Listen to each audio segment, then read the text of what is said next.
In the shadow of ancient Rome's gleaming marble columns and opulent golden palaces, where the echoes of triumph and conquest resounded, there existed a hidden world, steeped in suffering, a world deliberately obscured by the grandeur of an empire. While history celebrates Rome's military victories, architectural splendors, and sophisticated legal codes, it often turns a blind eye to the human cost of such magnificence. This is not the story of emperors or senators, but of young men, stripped of their freedom, forced into lives of servitude as male concubines to the wealthy and powerful. These were not mere slaves tasked with menial labor. They were individuals ensnared in a system that exploited their youth, beauty, and vulnerability for the pleasure of Rome's elite. Their stories, too often erased from the annals of history, challenge the romanticized vision of a civilization lauded for its progress, revealing instead a brutal reality where might dictated right, and the powerless bore the weight of imperial splendor. Imagine standing in the heart of Rome, the forum bustling with merchants, orators, and patricians draped in fine togas, their voices rising above the clatter of chariots. The air is thick with the scent of incense and ambition. Yet beneath this vibrant surface lies a stark truth. The prosperity of Rome was built on the subjugation of countless souls.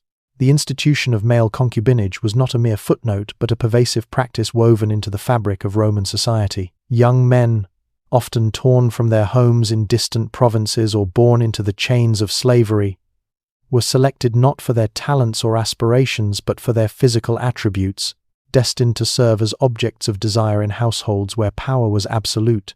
To understand their plight is to peel back the polished veneer of Rome, exposing a system where human dignity was sacrificed for the indulgence of the elite. The Roman social hierarchy was a rigid pyramid, with the emperor and aristocracy at its apex and slaves at its base. Concubines occupied a peculiar and precarious niche within this structure, neither fully integrated into the household nor entirely excluded from its privileges. Unlike common slaves who toiled in fields or kitchens, these young men were often kept in closer proximity to their masters, their lives dictated by whims that could shift from benevolence to cruelty in an instant. Their existence was a paradox, adorned with fine garments, perhaps educated in poetry or philosophy, yet utterly devoid of autonomy. This juxtaposition of luxury and subjugation underscores the moral contradictions of a society that prided itself on virtue while normalizing exploitation. Before we delve into the forgotten stories of these young men, stories of resilience amid unimaginable hardship, pause for a moment to connect with this journey. If you find yourself drawn to uncovering the hidden truths of history, consider engaging with this narrative by liking, subscribing, or sharing your thoughts below. Tell us where you're joining us from, whether a bustling city or a quiet corner of the world. It's remarkable to think that we, separated by centuries and continents, are united by a shared curiosity about the past, piecing together the lives of those who history has overlooked. As we step into the shadows of Rome, prepare to encounter a world where beauty masked brutality, and where the silenced voices of the powerless still echo, demanding to be heard. The Roman Empire's understanding of intimate companionship diverged profoundly from modern concepts of consent and mutual affection, rooted instead in a worldview where power was the ultimate currency. In a society where every relationship was a transaction of authority, the lives of male concubines were shaped by their position at the bottom of a merciless hierarchy. These young men, often seized from the smoldering ruins of conquered territories or born into the inescapable chains of slavery, were thrust into roles they could neither choose nor escape. Their existence was a stark reflection of Rome's ethos, where dominance dictated value and vulnerability was a commodity to be exploited. To grasp their plight, we must first unravel the cultural and social threads that wove this system into the fabric of Roman life, a system that normalized the commodification of human beings while celebrating the grandeur of its civilization.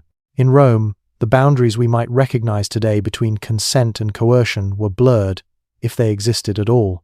Relationships were governed by a complex web of patronage and obligation, where the powerful held sway over the powerless. Male concubines, typically adolescents or young adults, were selected not for their agency but for their ability to satisfy the desires of their masters. Many were taken from regions such as Greece, prized for their perceived refinement and intellectual heritage, or from the northern frontiers, valued for their striking physical features. These young men were not merely servants but symbols of their master's wealth and status, their lives dictated by the whims of those who owned them. The Roman household was a microcosm of the empire itself, where every interaction reinforced the absolute authority of the paterfamilias, the male head of the household, whose desires superseded all else. This dynamic was not unique to Rome but was magnified by its scale and institutionalization. In contrast, other ancient societies, such as the Greeks, often integrated similar practices within different cultural frameworks. For instance, in Athens, the concept of pederasty, though controversial, involved a mentorship element absent in Rome's more transactional concubinage.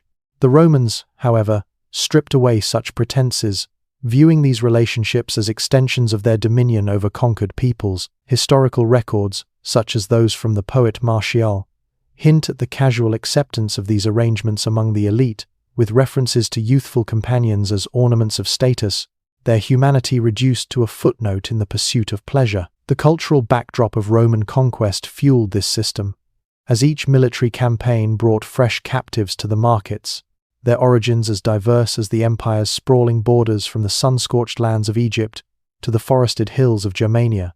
The young men ensnared in this system lived in a state of perpetual uncertainty, their fates tied to the caprices of their masters. A single glance or gesture could determine whether they were summoned for companionship or cast aside for another.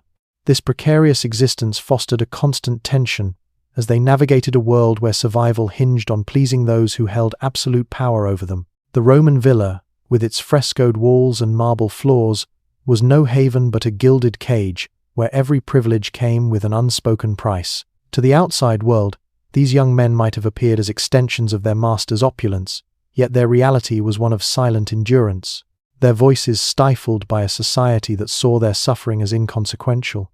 As we delve deeper into their world, we uncover not just the mechanisms of their exploitation but the resilience of those who, against all odds, clung to fragments of their humanity in the face of relentless dehumanization. The slave markets of ancient Rome were theaters of dehumanization, where human lives were reduced to mere commodities, appraised and traded with chilling detachment. For young men destined to become male concubines, these markets were the harrowing gateway to a life of servitude, their worth measured not by their dreams or potential but by their physical attributes and perceived desirability. Wealthy Romans approached these markets with the same calculated scrutiny one might apply to selecting fine horses or exotic goods, their gaze cold and evaluative as they assessed potential purchases. The process was a stark display of Rome's power over its conquered peoples, stripping individuals of their identities and reducing them to objects of desire. To stand in these markets, exposed and vulnerable, was to endure a profound violation of dignity, a moment where the full weight of powerlessness became painfully clear. Picture the bustling markets of Rome, perhaps in the Subura or near the Forum, where the air buzzed with the clamor of merchants hawking their wares and the murmurs of buyers negotiating prices. Amid the stalls of spices, silks, and livestock stood rows of human beings, their wrists bound, their eyes betraying a mix of fear and resignation. Young men, some barely in their teens, were paraded before prospective buyers, their origins often determining their market value. Greeks were particularly coveted, their reputation for education and refinement making them prized acquisitions for elite households seeking cultured companions. Those from Germanic tribes, with their fair complexions and robust builds, were equally sought after, their exotic appeal a status symbol for their owners. Archaeological evidence, such as inscriptions from the port city of Ostia, reveals the scale of these markets, with records of thousands of captives sold annually, many destined for roles far more intimate than labor in fields or mines. The selection process was a ritual of degradation. Buyers, often accompanied by advisors or household stewards, inspected potential concubines with invasive scrutiny, examining their physique, complexion, and even their demeanor for signs of compliance or defiance.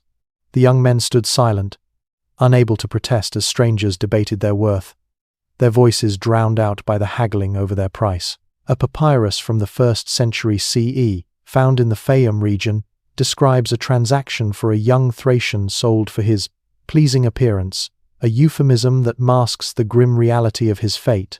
The terror of standing on a platform, stripped of agency while strangers determined your future, was compounded by the knowledge that refusal or resistance could lead to worse fates, sale to a harsher master or a life of grueling labor. For those selected as concubines, The market was not an end, but the beginning of a journey into a world where their bodies and souls would be claimed by another's will. This process was not merely transactional, but a deliberate assertion of Roman dominance. The act of purchasing a human being from a conquered land reinforced the empire's narrative of supremacy, turning individuals into symbols of subjugation. Yet, within this brutal system, there were flickers of humanity. Some young men, as later accounts suggest, found ways to assert their identity through subtle gestures, a defiant glance, or a whispered word to a fellow captive. These moments, though fleeting, hint at the resilience that would define their survival. As we step from the cacophony of the market into the opulent, yet oppressive households of Rome's elite, we begin to see how these young men, now claimed as property, navigated a world where every interaction was a reminder of their powerlessness, yet where their spirit endured against all odds. Once purchased from the dehumanizing chaos of Rome's slave markets, young male concubines crossed the threshold into the households of the elite, entering a world where their lives were no longer their own.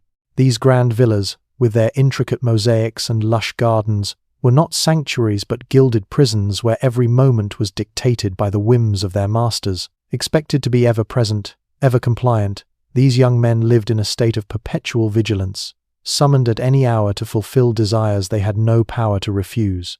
The psychological toll of this existence was profound, as they were forced to mask their true feelings with a facade of willingness, their dignity eroded by the constant demand to perform gratitude in the face of exploitation. Behind the polished facades of Roman opulence, their lives were a silent struggle to preserve some semblance of self in a system designed to strip it away.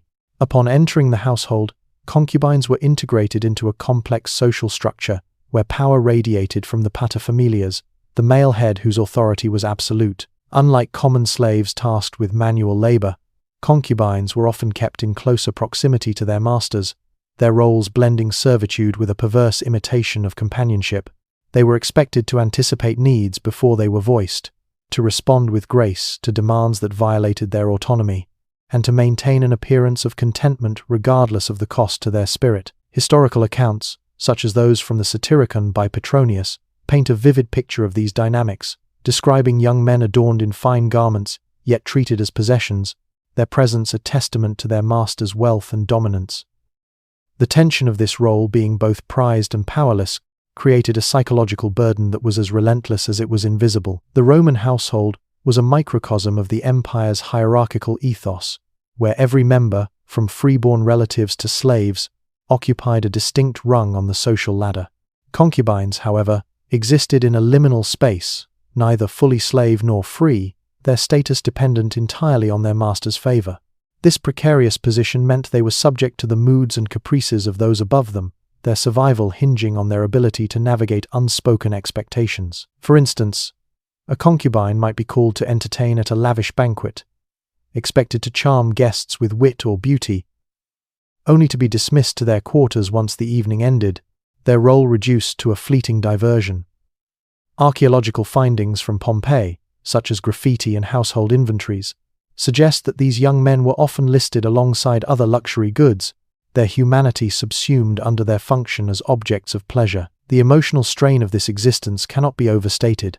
To smile through degradation, to feign loyalty while suppressing fear or despair, required a constant performance that eroded their sense of self. Some concubines, as hinted in the writings of Seneca, developed a keen ability to read their master's moods, adapting their behavior to avoid punishment or gain fleeting favor. Yet this vigilance came at a cost, fostering a state of hyper-awareness that left little room for personal reflection or hope. The household, with its intricate web of alliances and rivalries, offered no true refuge. Even interactions with other slaves could be fraught, as envy or suspicion often divided those who might otherwise have found solidarity. As we move deeper into the daily lives of these young men, we uncover a world where every privilege was a chain, every moment a negotiation between survival and surrender, and every act of compliance a quiet battle to retain some fragment of their humanity. The daily lives of male concubines in ancient Rome were as varied as the masters they served, yet all were bound by the same thread of subjugation, where every privilege came with a heavy price. Some lived in opulent quarters, surrounded by the trappings of luxury silk draperies, polished marble floors, and access to cultural refinements like poetry or music lessons. Others endured conditions scarcely better than those of common slaves, confined to cramped, dimly lit rooms, summoned only when their masters' desires demanded their presence. Regardless of their surroundings, their existence was defined by a singular truth. Their lives were not their own, and every moment of comfort or education was a transaction, a means to enhance their value as objects of pleasure. This precarious balance between apparent privilege and underlying exploitation shaped their days, weaving a tapestry of resilience and silent suffering. In the grand villas of Rome's elite, a concubine's routine might begin with meticulous grooming to maintain the youthful allure that justified their selection. They could be called upon to attend lavish banquets, where they were expected to embody grace and charm, perhaps reciting verses or engaging in light conversation to entertain guests. Historical records, such as those from the 1st century poet Statius, describe young men trained in such arts, their presence a status symbol for their masters, akin to displaying fine artworks. Yet, once the guests departed, these same young men might be dismissed to their quarters, their role reduced to a fleeting ornament. In less indulgent households, the routine was bleaker days spent waiting in sparse, shared spaces, with no personal possessions or privacy, their existence defined by anticipation and uncertainty. Excavations in Herculaneum reveal cramped slave quarters in even the wealthiest homes, suggesting the stark contrast between the public opulence and private squalor some concubines endured. The privileges afforded to some fine clothes, access to tutors, or inclusion in cultural activities were not acts of kindness, but tools of control. Education in rhetoric or music, for instance, was designed to make concubines more engaging companions, their knowledge a performance for their master's pleasure rather than a path to personal growth. A letter from Pliny the Younger mentions a young slave trained in literature to entertain at dinners, a hint at how such skills were commodified. These privileges could be revoked at a moment's notice, a reminder that every benefit was contingent on compliance. The psychological weight of this dynamic was crushing. To live in luxury yet know it could vanish with a single misstep created a constant undercurrent of anxiety, as concubines navigated a world where their worth was tied to their master's whims. For those in harsher conditions, the daily grind was even more grueling. They might be tasked with minor household duties when not summoned, blending into the ranks of other slaves, yet always marked by their distinct role. The lack of agency was universal, whether in a gilded atrium or a dank cell. Some concubines, as suggested by rare graffiti from Pompeii, scratched fleeting messages of longing or despair into walls, a testament to their efforts to assert their humanity in a system that denied it. These glimpses into their lives reveal a spectrum of experiences, from moments of deceptive glamour to relentless degradation, all underscored by the same reality. Their days were not their own, and their survival depended on navigating a delicate dance of obedience and endurance. As we explore further, we uncover the legal void that left these young men without recourse, deepening the tragedy of their existence in a society that thrived on their exploitation. The absence of legal protections for male concubines in ancient Rome cast them into a shadowy realm where their master's desires reigned supreme, leaving no avenue for justice or reprieve. Unlike Roman citizens, who enjoyed certain legal safeguards, or even common slaves, who had minimal rights under specific laws, concubines occupied a perilous grey area, their role neither fully slave nor free, but a peculiar hybrid of possession and companion meant they were subject to the unchecked authority of their owners, with no recourse to challenge the abuses they endured. This legal invisibility was not an oversight, but a deliberate feature of a society that prioritized the privileges of the elite over the humanity of the powerless, rendering these young men's suffering silent and unacknowledged in the eyes of the law. Roman legal texts, such as the Digest of Justinian, compiled centuries later but reflecting earlier practices, reveal the stark reality of this system. Slaves, including concubines, were classified as res mancipi property, akin to land or livestock subject to their master's absolute dominion. While laws like the Lex Alia Sentia offered limited pathways for slaves to seek manumission or address extreme cruelty, these protections rarely extended to concubines, whose intimate roles blurred the lines of standard servitude. Their status as objects of pleasure placed them outside the scope of even these modest safeguards, as their well-being was deemed secondary to their function. A master could punish, sell, or discard a concubine without legal consequence, and any attempt to seek help from authorities risked severe retaliation, as the law viewed such acts as defiance of rightful ownership.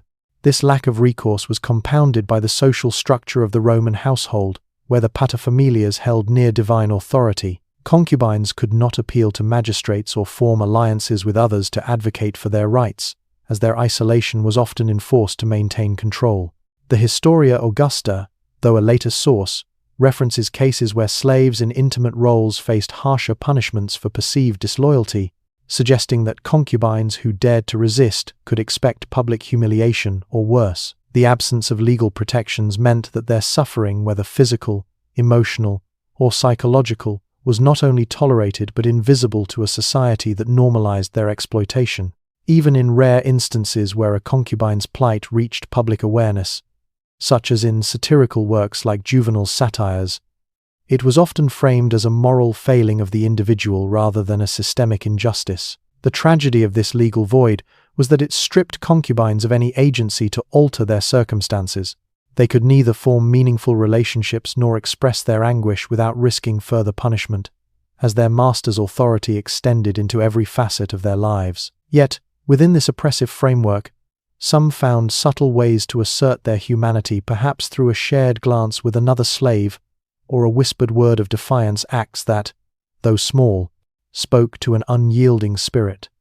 These flickers of resistance, though rarely recorded, hint at the resilience that persisted, despite a system designed to crush it. As we delve deeper into the psychological manipulation that reinforced this control, we uncover a world where cruelty was not just physical but a calculated assault on the mind, designed to break the will of those already stripped of legal protection. The psychological manipulation endured by male concubines in ancient Rome was a calculated assault on their sense of self, designed to erode resistance and foster a state of utter dependency. Far beyond the physical constraints of their servitude, their masters employed tactics that twisted kindness into cruelty, creating a world where trust was a trap and compliance a necessity for survival. These young men were caught in a relentless cycle of reward and punishment, their emotions manipulated to ensure obedience while stripping them of autonomy. The psychological toll of this existence was as devastating as any physical hardship, weaving a web of anxiety and confusion that bound them more tightly than chains ever could. Masters often dangled fleeting privileges, better food, finer clothes, or moments of apparent affection only to withdraw them as punishment for perceived slights or failures to please. This alternation of favor and disfavor was deliberate, as described in the writings of Seneca, who noted how masters used such tactics to keep slaves in a state of constant uncertainty. A concubine might be granted a rare moment of praise or a seat at a banquet, only to face cold indifference or harsh reprimands the next day. This unpredictability fostered a hyper-vigilant mindset, where every interaction was scrutinized for hidden meanings, and survival depended on anticipating a master's mood. Roman cultural values, which prized control and dominance, normalized these tactics, viewing them as extensions of a master's authority rather than acts of cruelty. The paterfamilias, as the ultimate arbiter of the household, wielded this psychological power with impunity, shaping concubines into compliant extensions of their will. The manipulation extended beyond rewards and punishments to exploit deeper vulnerabilities. Masters often isolated concubines from other household members, preventing the formation of bonds that might offer emotional support or foster rebellion. By severing ties to community or culture, they ensured that concubines had no refuge but their master's favor. Historical accounts, such as those in Petronius's Satyricon, depict young men deliberately kept apart from others, their world narrowed to the desires of their owner. This isolation was particularly cruel for those torn from their families or homelands, as it erased any connection to their past identities. Roman society, which valued loyalty to the household above all, saw no contradiction in this enforced solitude, as it reinforced the concubine's role as property rather than person. The psychological strain of this manipulation created a fractured existence, where concubines were forced to perform gratitude and contentment while suppressing fear, anger, or despair. Some, as hinted in rare literary fragments, became adept at reading their master's moods, developing survival strategies that required constant emotional masking. Yet this performance came at a cost, as the effort to maintain a facade of compliance eroded their sense of self, leaving them trapped in a cycle of dependency and dread. The cultural acceptance of such tactics in Rome, where power was equated with virtue, underscored the systemic nature of this cruelty, as masters saw no moral failing in breaking the will of those they owned. As we move forward, we explore how this manipulation extended to fostering competition and division among concubines, further isolating them in a household where solidarity could have been their only defense. The competitive environment within Roman households added a cruel layer of psychological torment for male concubines, as masters deliberately fostered division to maintain control.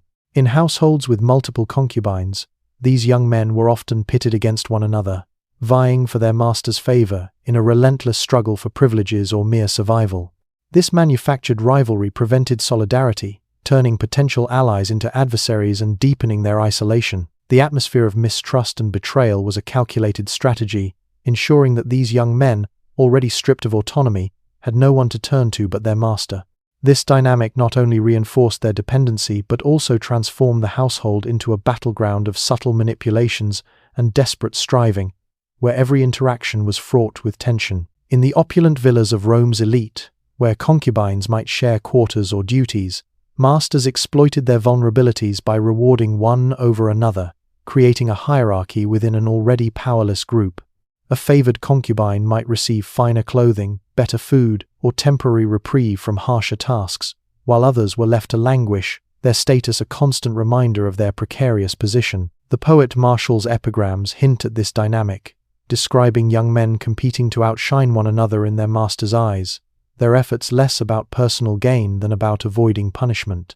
This competition was not merely about material rewards but survival itself, as falling out of favor could mean reassignment to grueling labor, sale to a harsher master, or worse. The psychological weight of this rivalry was crushing, as it forced concubines to view their peers as threats rather than comrades, extinguishing any hope of mutual support. The household's social structure amplified this division. Other slaves, who might themselves face exploitation, often viewed concubines with disdain or envy, seeing their proximity to the master as a mark of shame or unearned privilege. Freeborn household members, meanwhile, treated them as temporary diversions, their interactions laced with condescension.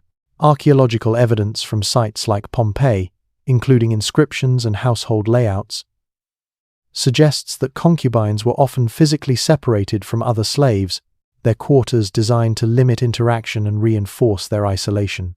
This enforced solitude was a deliberate tactic, as masters understood that shared experiences could foster bonds of resistance. By keeping concubines divided, they ensured that any whispered conversations or fleeting alliances were tinged with suspicion, as each young man knew that loyalty to another could cost them dearly. Yet, within this atmosphere of betrayal, there were glimmers of resilience.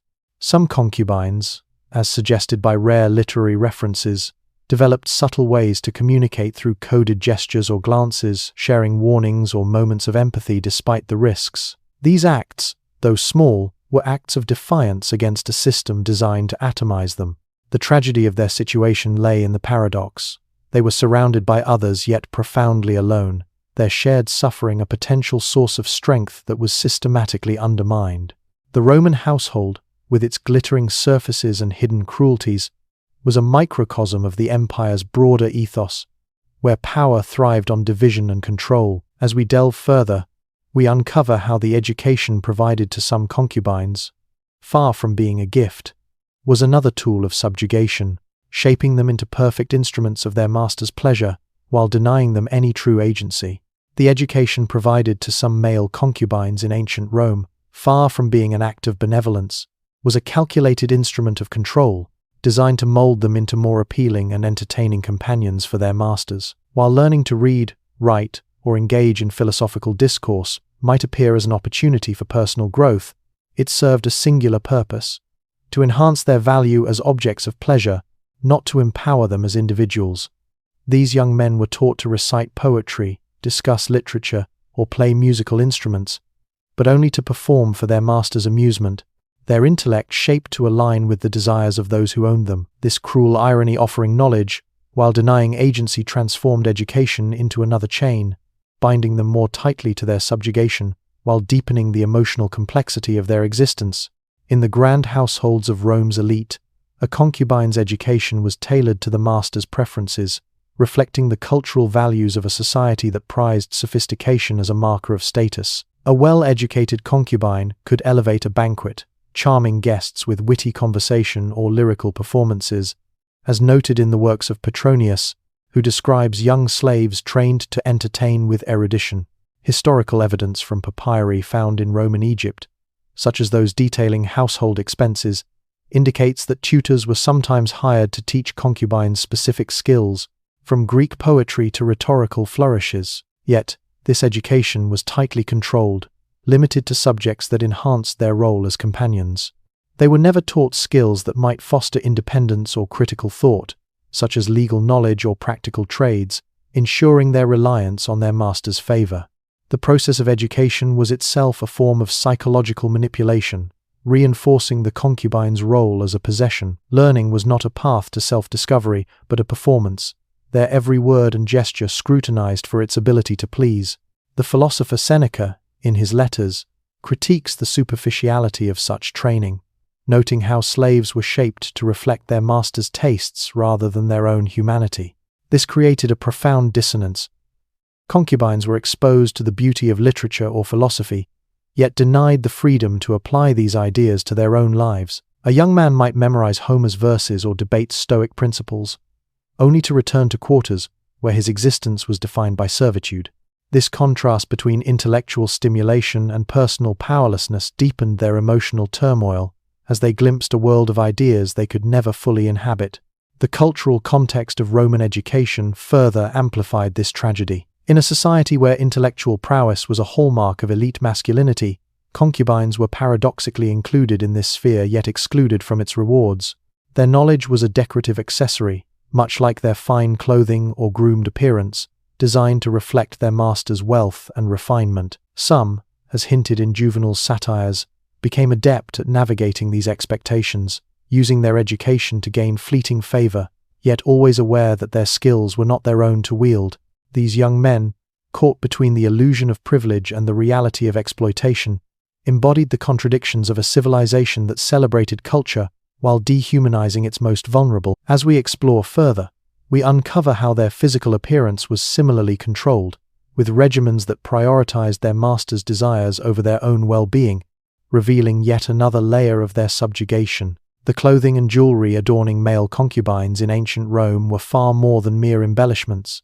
They were potent symbols of ownership, meticulously chosen to reflect their master's wealth and status, while reinforcing the young men's subjugation. Draped in fine silks, adorned with intricate jewelry, or even marked with accessories bearing their master's insignia, concubines were transformed into living displays of opulence, their appearance curated to enhance their owner's prestige. Yet beneath these beautiful trappings lay a stark reality. These adornments were not gifts but shackles, constant reminders of their lack of autonomy. Every garment and trinket served to erase their individuality, branding them as property in a society that celebrated their objectification as a mark of elite power. In the grand households of Rome, concubines might be dressed in luxurious fabrics, soft tunics of imported silk or finely woven wool dyed in vibrant hues like Tyrian purple, a color reserved for the elite. Archaeological finds from sites like Herculaneum reveal the use of such materials in elite households, with some textiles likely worn by favored slaves to signal their master's affluence. Jewelry, too, played a significant role. Gold or silver necklaces, bracelets, or rings were common, often engraved with symbols or names linking the wearer to their owner. The poet Martial describes a young slave adorned with such finery, likened to a living statue meant to dazzle guests at a banquet. Yet, these items were not chosen by the concubines themselves. Their masters dictated every detail, from the cut of the cloth to the weight of the metal, ensuring that their appearance aligned with the household's aesthetic and social ambitions. The cultural significance of this adornment was deeply rooted in Roman values, where display was a language of power. Clothing and jewelry were not just decorative but performative, signaling the master's ability to command resources and control lives. A concubine dressed in opulent attire was a walking testament to their owner's dominance, much like a finely crafted chariot or a sprawling villa. The Satyricon by Petronius captures this dynamic, depicting young men adorned to please their master's guests, their beauty a reflection of wealth rather than individuality. For the concubines, Wearing these items was a daily reminder of their status as possessions, their bodies transformed into extensions of their master's ego. The psychological weight of this was profound. To be draped in luxury yet powerless to choose even the clothes on their back was a constant erosion of selfhood. Despite this, some concubines found ways to subtly resist, perhaps by wearing their adornments with a hint of defiance, or using their appearance to navigate their master's moods. Rare inscriptions, such as those found in Pompeian villas, suggest moments of agency, where slaves expressed their identity through small, hidden acts like scratching a personal mark into a piece of jewelry. These fleeting gestures, though risky, were assertions of humanity in a system that sought to erase it. The paradox of their situation, clothed in splendor, yet stripped of freedom, mirrors the broader contradictions of Roman society, where beauty and cruelty coexisted seamlessly. As we move forward, we explore how travel with their masters extended this control, forcing concubines to adapt to new environments while remaining bound to the same relentless expectations. Travel with their masters was a facet of life for some male concubines in ancient Rome that might appear privileged on the surface but was, in reality, another extension of their subjugation, tethering them to their owners across cities and provinces. Accompanying a master to urban centers like Antioch or rural estates in Campania meant leaving the familiarity of one household only to face new environments, expectations, and social dynamics, all while maintaining the same role as an object of desire. Far from an opportunity for freedom, these journeys underscored their status as portable property, expected to provide unwavering service regardless of location. The constant adaptation required by such travel demanded immense psychological resilience, as concubines navigated unfamiliar settings with no control over their circumstances, their lives a perpetual performance of compliance. When a wealthy Roman traveled, whether for business, politics, or leisure, their entourage often included concubines, who were expected to uphold the same standards of appearance and behavior as in the primary household. Literary sources, such as Pliny the Younger's letters describing journeys to his villas, mention slaves accompanying their masters, some likely serving in intimate roles. These young men might find themselves in bustling port cities, grand provincial estates, or even military outposts, each setting presenting new challenges. In a new city, they might be displayed at social gatherings to impress local elites, their presence a testament to their master's wealth. In rural villas, they might face isolation in unfamiliar landscapes, far from any semblance of community. Archaeological evidence from sites like the Villa of the Papyri in Herculaneum suggests that such estates were equipped to house slaves in transit, with quarters designed for control rather than comfort, reinforcing the concubines' lack of agency. The act of travel itself was grueling, often involving long journeys by foot, cart, or ship, with concubines expected to maintain their polished appearance despite fatigue or hardship. The Itinerarium Burdigalense, a 4th-century travelogue, hints at the rigors of Roman travel, with slaves bearing the brunt of logistical demands. For concubines, these journeys meant adapting to new social hierarchies in each destination, where they might face scrutiny from unfamiliar household members or guests. Their role remained constant, providing companionship and entertainment, but the shifting contexts required them to recalibrate their behavior to suit local customs or their master's shifting moods. This constant adaptation eroded any sense of stability, as they were forced to perform flawlessly in environments where they had no roots or allies. Yet, within this relentless displacement, some concubines found fleeting moments to assert their humanity.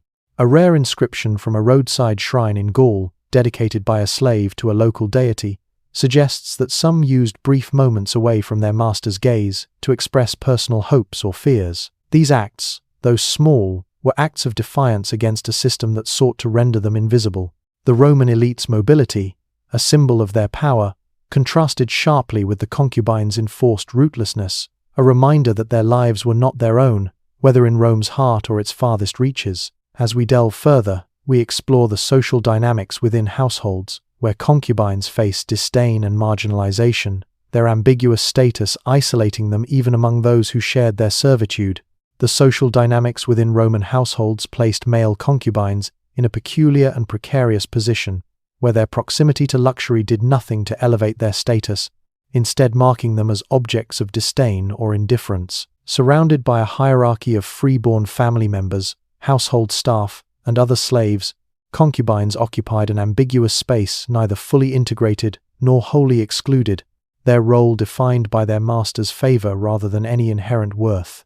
Other slaves might view them with contempt, perceiving their intimate duties as shameful, while free members of the household treated them as fleeting diversions, unworthy of respect. This isolation within the very spaces they inhabited deepened their sense of alienation, as they navigated a world where their presence was both essential and invisible, their humanity overshadowed by their function. In the sprawling villas of Rome's elite, the household was a complex ecosystem governed by rigid social rules. The paterfamilias held absolute authority, but beneath him swirled a web of relationships: wives, children, freedmen, and slaves, each with their own status and agendas. Concubines, often young men adorned in fine garments, stood apart from this structure. Their role as companions set them above common slaves in proximity to the master, yet this closeness invited resentment. Other slaves, toiling in kitchens or fields, might see them as privileged, unaware of the psychological and physical toll of their duties. Literary sources, such as juvenile satires, mockingly refer to such figures as pampered yet degraded, highlighting the scorn they faced even from those sharing their servitude. Archaeological evidence from Pompeii, including graffiti in slave quarters, reveals tensions, with insults scrawled about those favored by the master, suggesting a divide that prevented solidarity. Freeborn household members, meanwhile, regarded concubines with a mix of indifference and condescension. To a Roman matron or her children, these young men were temporary fixtures, valued only as long as they pleased the master.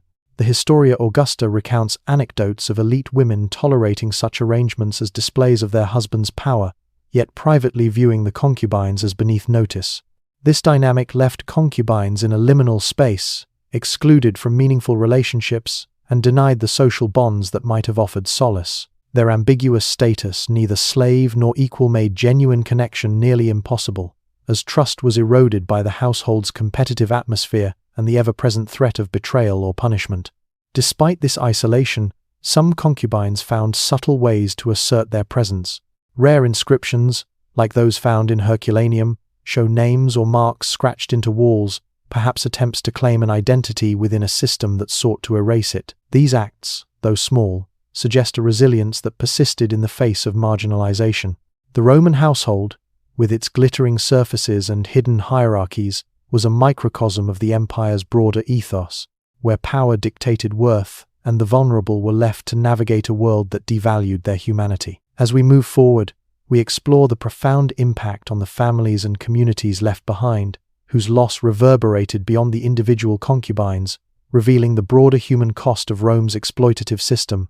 The impact of male concubinage on the families and communities left behind in ancient Rome was a silent tragedy, rippling through social networks and leaving wounds that rarely healed. When young men were taken as concubines, whether through conquest, debt slavery, or the brutal trade of human markets, their families often faced not only the loss of a loved one, but an enduring uncertainty about their fate.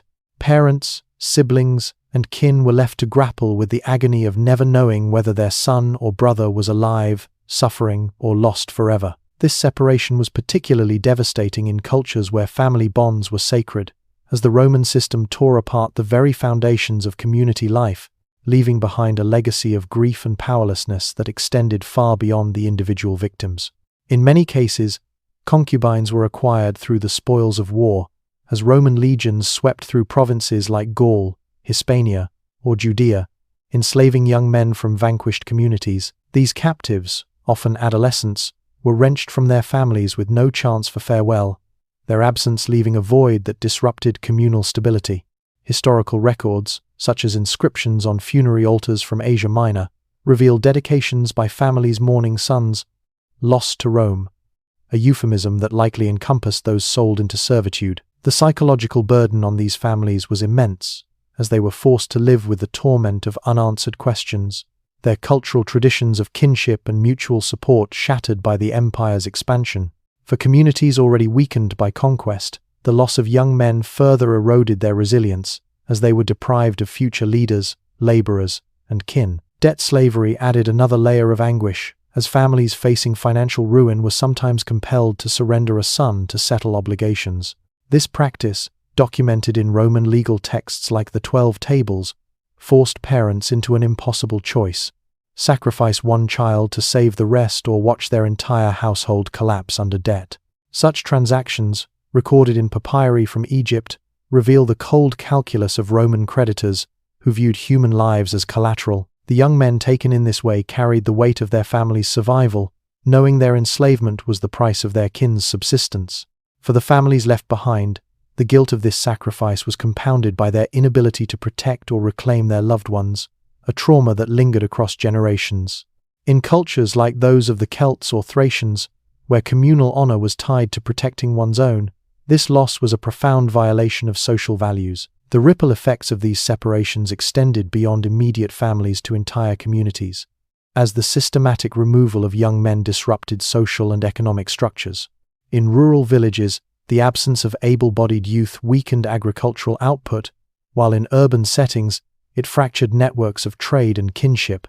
The Roman economy, built on the exploitation of such losses, thrived at the expense of these communities, creating a cycle of suffering that fueled the empire's wealth. Yet, some families clung to hope, as evidenced by rare votive offerings found at shrines, dedicated to gods like Mercury or Mithras, pleading for the safe return of a lost son. These acts of devotion, though often futile, reflect a refusal to surrender entirely to despair.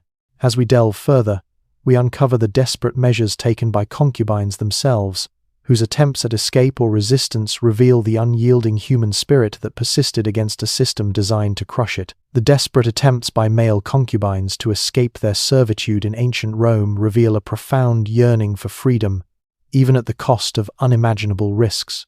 Trapped in a system that stripped them of autonomy, some young men dared to defy their masters, driven by a flicker of hope or unbearable suffering to seek liberation. These acts of resistance, though rare and often futile, were met with severe punishments designed to crush not only the individual, but also any spark of rebellion in others.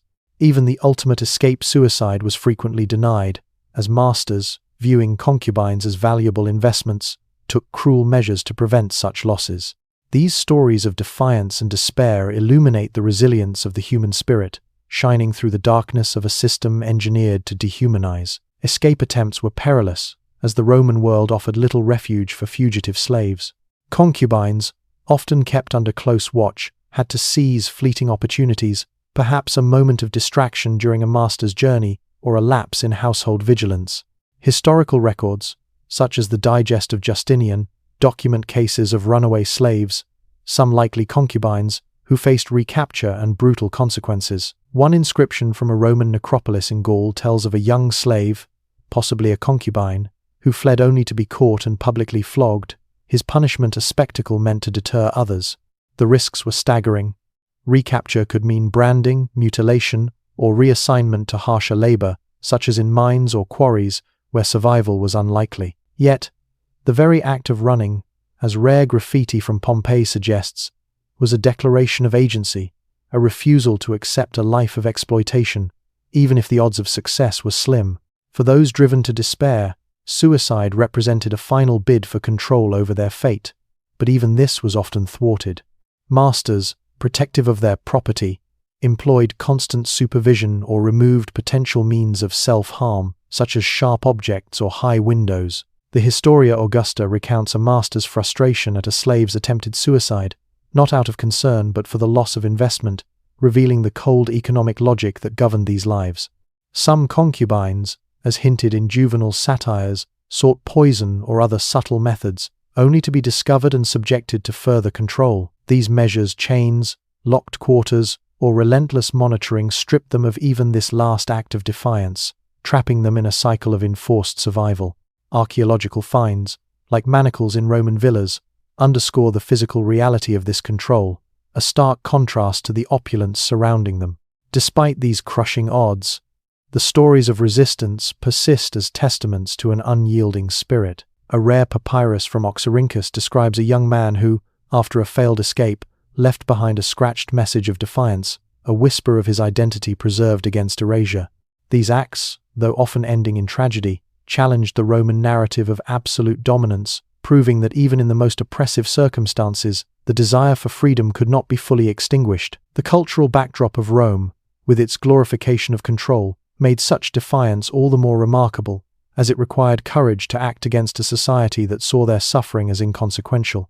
As we move forward, we explore how religion, economics, and training schools perpetuated this system, revealing the broader mechanisms that enabled such relentless exploitation while silencing its victims. The Roman world offered no sanctuary for male concubines seeking solace in religion, as the gods of the state, associated with protection and justice, extended no divine shield to those ensnared in servitude.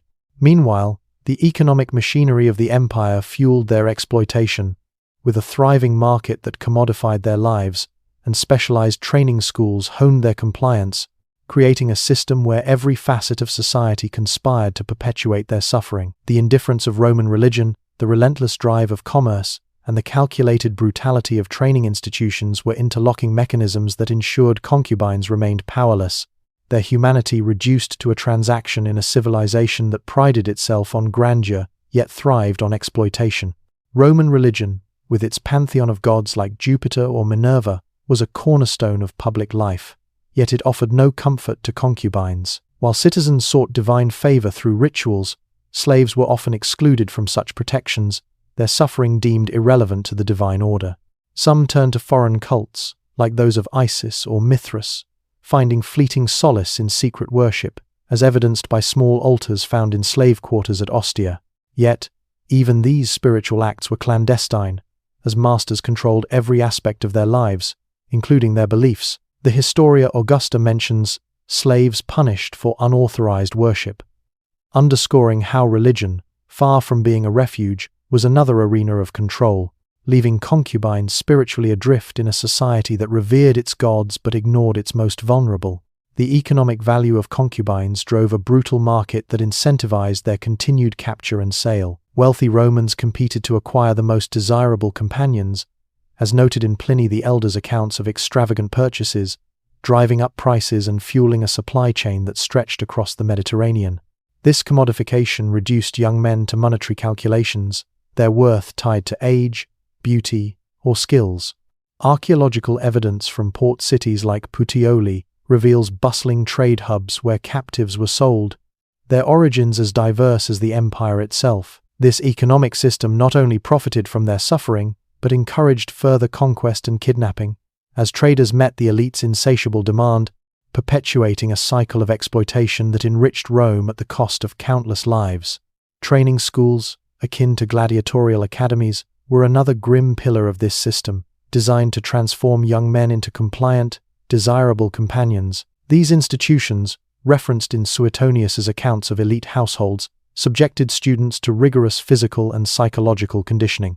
The curriculum included not just music or rhetoric, but systematic techniques to break resistance, such as enforced obedience or humiliation, ensuring they internalized their role as objects of pleasure. A papyrus from Roman Egypt details expenses for such training, revealing the cold efficiency of these schools, where human potential was molded to serve the desires of the powerful.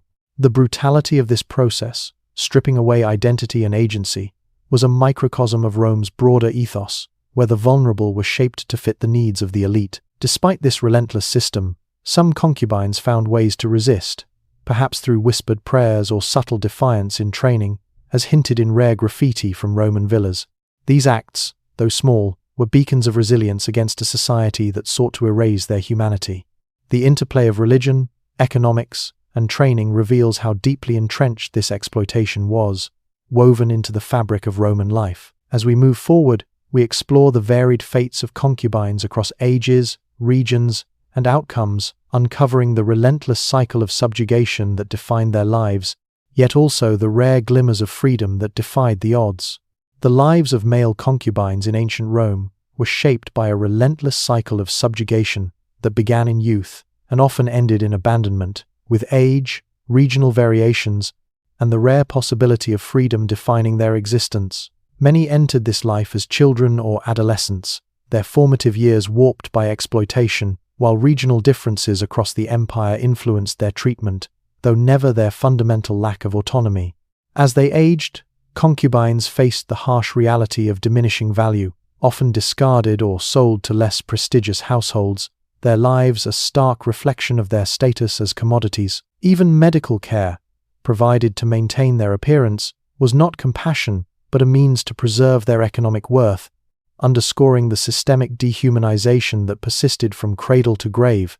The age at which young men became concubines varied, but many were mere boys, some as young as 10 or 12, as evidenced by inscriptions from slave markets in Delos that list youths sold for their beauty. This early entry into servitude stunted their emotional and social development, denying them the chance to form healthy relationships or a sense of self. Growing up in such conditions, they were shaped by the constant demands of their masters, their identities molded to fit roles of compliance and allure. Regional variations within the empire added nuance but no reprieve. In provinces like Egypt, local customs might afford slightly better living conditions, as suggested by papyri detailing slave accommodations, while in harsher frontiers like Britannia, treatment could be more brutal, reflecting local attitudes toward captives. Yet, regardless of location, the core reality remained a life devoid of freedom, as documented in Tacitus's accounts of provincial slavery. As concubines aged, their physical appeal often waned, leading to a cruel fate. Unlike other slaves who might earn manumission through labor or loyalty, concubines faced a precarious future once their youth faded. Some were abandoned, left with no resources or skills for survival, while others were sold to lower-status households, where conditions were often worse, as hinted in Martial's epigrams about discarded slaves. The rare few who gained freedom, often through a master's whim or exceptional circumstances, faced immense challenges reintegrating into society. A freedman's tombstone from Rome, inscribed with a vague reference to a past of service, suggests the stigma and psychological scars that lingered, making true independence elusive. These rare success stories, while inspiring, highlight the exception rather than the rule, as most concubines were trapped in a system that discarded them when their utility faded. Medical care, far from an act of kindness, was another tool of control, aimed at preserving concubines' value as property. Masters invested in treatments to maintain their health and appearance, basic wound care or herbal remedies, as described in Celsus's De Medicina, but only to ensure their continued desirability. Long-term health or psychological well-being was ignored, as evidenced by the lack of records addressing chronic conditions among slaves. This cold pragmatism reduced concubines to assets, their bodies maintained like fine furniture. Yet, within this relentless cycle, some found ways to endure, perhaps through small acts of defiance, like refusing certain treatments, as hinted in rare graffiti from Herculaneum. These flickers of resistance, though fleeting, spoke to a resilience that persisted despite a system designed to break them. As we approach the final reflections, we consider the broader societal impact of this exploitation, its echoes in Roman culture, and the enduring lessons of these forgotten lives. The systematic exploitation of male concubines in ancient Rome reveals not only the personal tragedies of those ensnared, but also the broader societal implications of a culture that normalized such dehumanization. Their stories, preserved in fleeting literary references and archaeological traces, challenged the glorified narrative of Rome's grandeur, exposing a moral framework that celebrated honor and virtue for the elite while dismissing the suffering of the powerless. The survival strategies these young men developed, the artifacts that hint at their existence, and the philosophical contradictions of their society weave a complex tapestry that resonates with modern questions of power, consent, and human dignity. By remembering these forgotten voices, we confront the cost of Rome's splendor and draw lessons for our own time, where echoes of such exploitation persist in subtler forms. The social acceptance of concubinage among Rome's elite, as reflected in texts like Juvenal's satires, reveals a moral selective blindness, where ideals of duty and justice applied only to those of high status. This normalization extended beyond individual households, shaping a culture that justified cruelty from gladiatorial spectacles to the suppression of slave revolts as a natural extension of power. Concubines developed survival strategies, such as reading their master's moods or using subtle gestures to communicate with others, as hinted in graffiti from Pompeii. These acts of resilience, though often invisible, were triumphs of humanity against a system designed to erase it. Archaeological finds, like manacles or personal trinkets in slave quarters at Ostia, offer glimpses into their daily lives, while literary references, such as those in Petronius's Satyricon, use euphemisms to skirt the brutality, revealing a society uncomfortable with fully acknowledging its own cruelties. The broader impact on Roman society was profound, as the commodification of human beings desensitized the elite to other forms of oppression, reinforcing a cycle of exploitation that underpinned the empire's wealth. Philosophically, Rome grappled with concepts of virtue, yet thinkers like Seneca, who criticized superficial displays, rarely challenged the systemic abuse of slaves, exposing a hypocrisy that allowed such practices to flourish. The resilience of concubines, seen in rare acts of defiance or secret networks of support, underscores the indomitable human spirit, even in the face of relentless dehumanization. Their stories, though silenced in their time, challenge us to question the moral compromises embedded in our own societies, where power imbalances can still obscure injustice. Reflecting on these lives, we honor the concubines not as historical curiosities but as individuals whose suffering reveals the true cost of Rome's achievements. Their legacy demands that we examine our own world, asking what injustices we overlook in the pursuit of progress.